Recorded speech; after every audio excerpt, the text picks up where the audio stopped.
Hi there. Today we have a book that was written a very, very long time ago in 1611, and it is called Hedge of Thorns.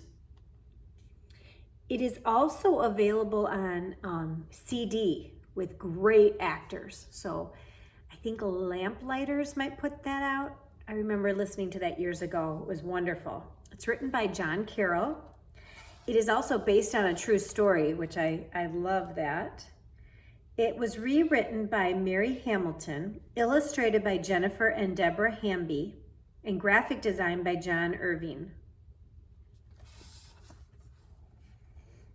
Well, hello, my friend. I don't know what has brought you here, but will you sit with me a while? I'm John Carroll, and I'm sitting here on the porch because the rays of sunlight warm me. You see, I am in poor health and seldom get visitors. How nice it would be to share my thoughts with you.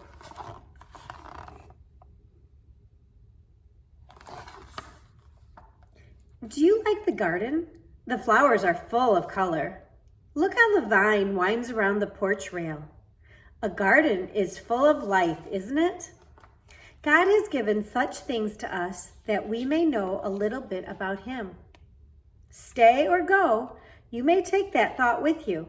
But if you will stay, I will tell you a story about that hedge of thorns way over there.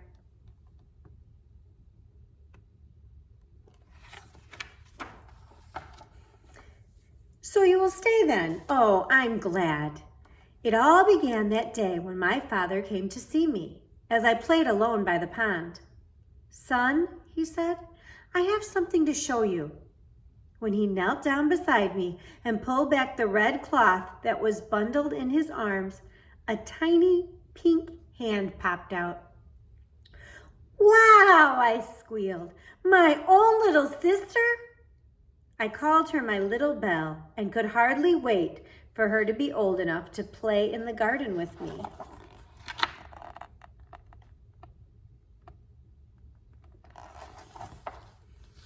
Days turned into years. I had almost given up hope. Then one morning I heard my mother's voice as I ran out the door. Johnny, she called. I believe there was a twinkle in her eye too. Why don't you take Annabelle with you today? She smiled. I couldn't believe my ears, and I grabbed little Belle's hand so fast that Mother couldn't think about changing her mind. I wanted to show her everything.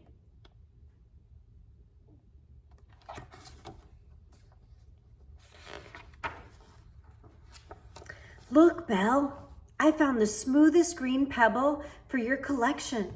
And here's a shell with the snail still in it. Belle looked at all the little treasures she had gathered in her hands and quietly whispered, Johnny, isn't God so good to us? Happiness filled my heart the day Belle entered my garden playground. I have kept this shell as a reminder all these years. She told me it was her favorite.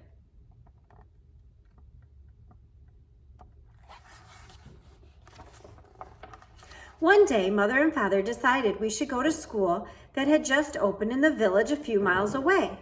Peering into the village for the very first time caught us breathless. The village seemed as if we were entering a whole new world.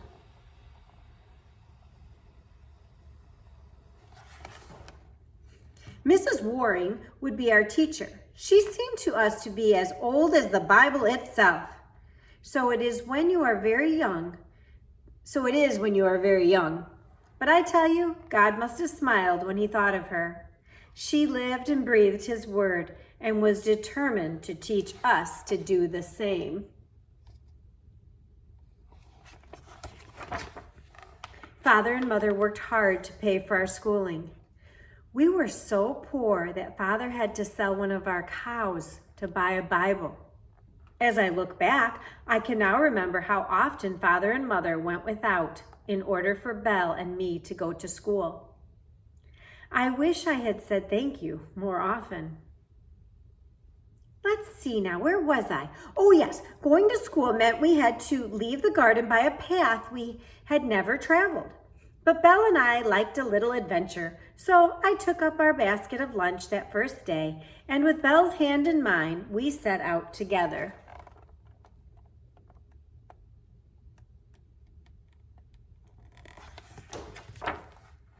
For a long while, we walked on the path that was thick and high with thorny bushes. The prickly fence loomed over us, forbidding us to turn left or right. We could see a meadow far ahead. It helped us to keep going, but then something caught my eye. Hey, little Belle, do you see that apple tree across the hedge? Yes, brother, she replied. I see it. The sky above the tree was so full of singing birds that it seemed to us the gates of heaven rested on the other side. If only we could find a way to cross over, I mused. No, Johnny, Belle reminded him. Father told us to stay on the path. But day after day, that apple tree called out to me. Soon I could think of nothing else. I filled little Belle's head with countless reasons as to why we should find our way to cross over. She tried to turn my eyes from the forbidden way, but I slowly turned hers. Before long, I determined to turn my thoughts into actions. I would have my own way.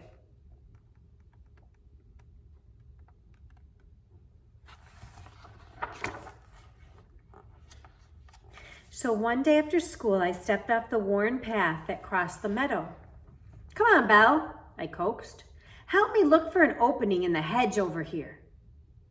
I don't know that Mrs. Waring kept watch as I didn't know that Mrs. Waring kept watch as we left school that day. Children, why do you stray from your usual path? She called. I had no clever answer to give her and confess I only pretended to listen to the scolding that followed. Come on, Belle, I grumbled. Let's get back to that tiresome old path.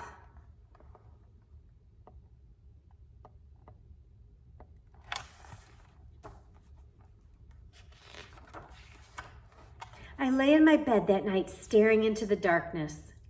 What is so wrong about straying a little to pick some apples? I groaned. My rebellious thoughts controlled me. I didn't want to pray. I no longer thought of the simple things of the garden or how much I loved my little Belle. Sadness filled me, and I cried until I fell asleep that night.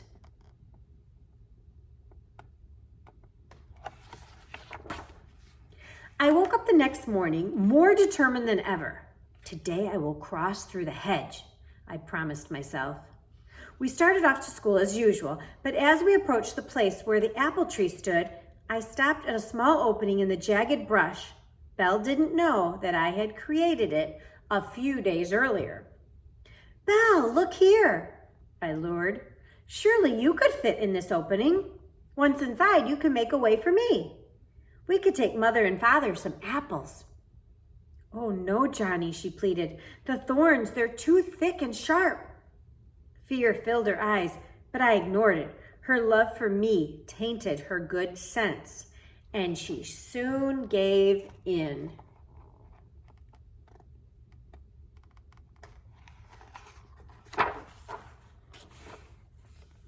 As I helped her inside, the prickly jabs made her cry out, Johnny, the thorns! Still I coaxed and I coaxed. Then suddenly my desire so took hold of me that I pushed my little Belle deep into the thorny mass. Her screams of pain shook me out of my selfish trance. I grabbed her feet and pulled her from the thorny branches. Streams of blood ran down her face. Thorns stuck in her skin. My screams drowned out hers as I ran to the cottage with my little sister in my arms. Mother, Mother, I yelled. Belle is hurt. She came quickly from the cottage and pulled little Belle from my arms.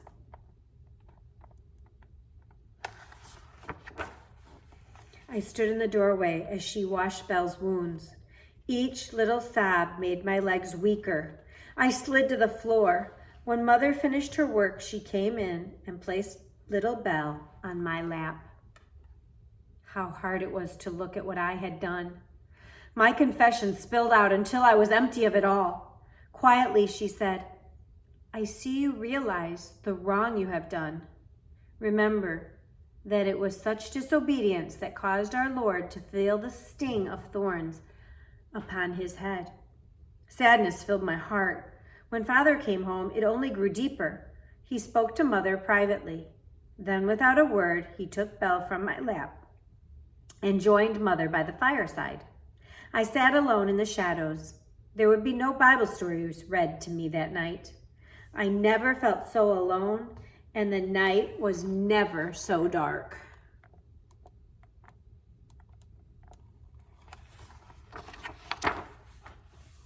Father woke me early the next morning.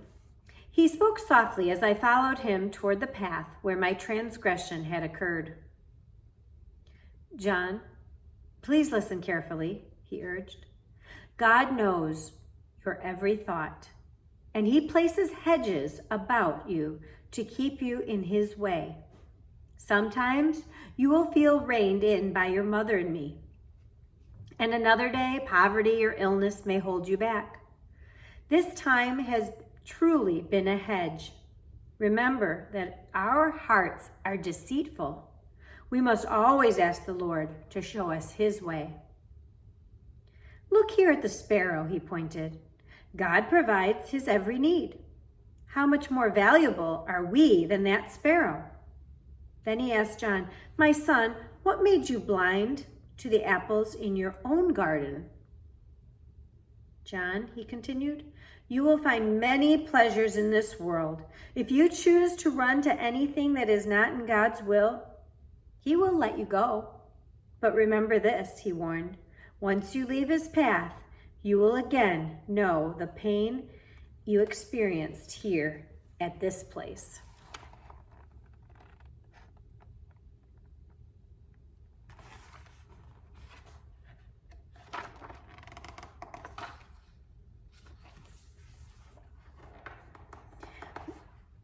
Excuse me. We climbed up a nearby bank, and my father lifted me high above his shoulder. What do you see that your hedge has kept you from? Oh, Father, my little Belle would have been lost forever. Then you see what God has spared you from? Yes, Father, it is a steep cliff that was hidden by the hedge. I shuddered to think what could have happened. Do you understand, John? He asked as he lowered me from his shoulders. The same thorns that have scarred your sister have also stopped you from sending her to her death. We walked in silence for a long while. I thought of the loneliness that had stayed with me through the night. I thought of my father's last few words, to her death. And I thought of how God loved me so much that he stopped me before it was too late. I learned to thank God for his hedge that day, and I never again looked unkindly upon it.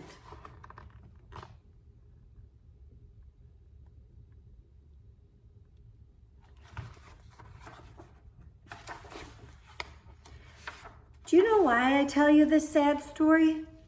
I tell it because I hope you will learn from a painful lesson and thus be spared your own. This world will offer you things that will tempt you to say in your heart, I must have it. My friend, turn away. Stay within the hedge God has placed before you. Never think of crossing it. Pain and disappointment will surely follow. If only I had listened to my father's advice when he said to me, John, never go beyond the boundaries that God has set for you, because you will harm yourself and those you love the most. Goodbye, my friend. Live well. John Carroll. And John Carroll is the author of this book. And like I said, it was based on a true story. Let's remember, when God says don't, he's basically saying don't hurt yourself. So let's remember that God doesn't make rules just to so we can't have fun, but it's for our protection. Just like that hedge of thorns was protecting from the deep or the steep cliff that someone could fall to their death. So it's important to obey your parents and whatever God's word tells us.